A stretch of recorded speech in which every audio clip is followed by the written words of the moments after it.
Positibong tinanggap ng National Reintegration Center for OFWs o NRCO ang mungkahing pagpapaigting at pagpapabilis ng pagproseso ng aplikasyon para sa reintegration program ng mga OFW sakaling naisin na umuwi sa Pilipinas. Si Jericho Alcalde magbabalita.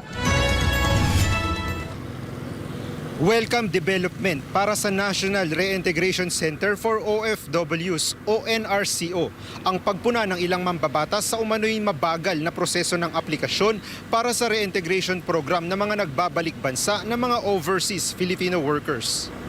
Sa isang panayam matapos ang isang OFW event sa Malaysia nitong Linggo, Setyembre 24, sinabi ni Assistant Secretary for Reintegration ASEC Venecio Legaspi na ang nasabing pagpuna ay maaari pa niyang maging daan para mapaayos ang serbisyo ng gobyerno na may kinalaman sa reintegration program para sa mga OFW. This is only one way of us para mapa-improve namin yung pagbibigay namin ng serbisyo sa mga OFW.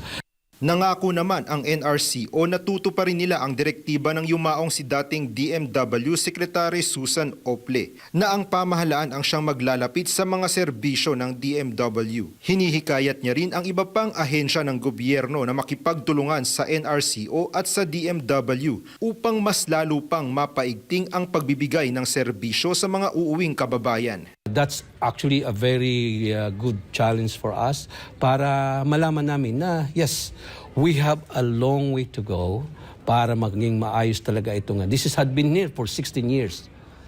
Okay? So we need cooperation ng lahat. This not only in RCO, this not only DMW, this not only OWA.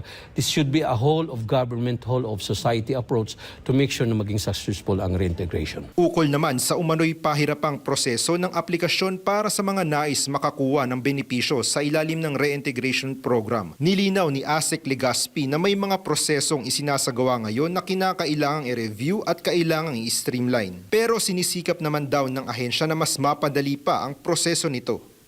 Konting hiccup lang doon sa pag-apply. Pero syempre mayroon kasi tayong mga proseso na ngayon nire-review. If you will just remember, nagpalabas lang ang DMW ng bagong guidelines about recruitment ng land-based na pinashorten namin, pinaayos kasi yun ang gusto ni Secretary. Kaya nandito ngayon ang NRCO, ang Office ng Assistant Secretary for Reintegration para itong mga proseso na to na sa tingin natin ay hindi nakakatulong, kailangan i-streamline.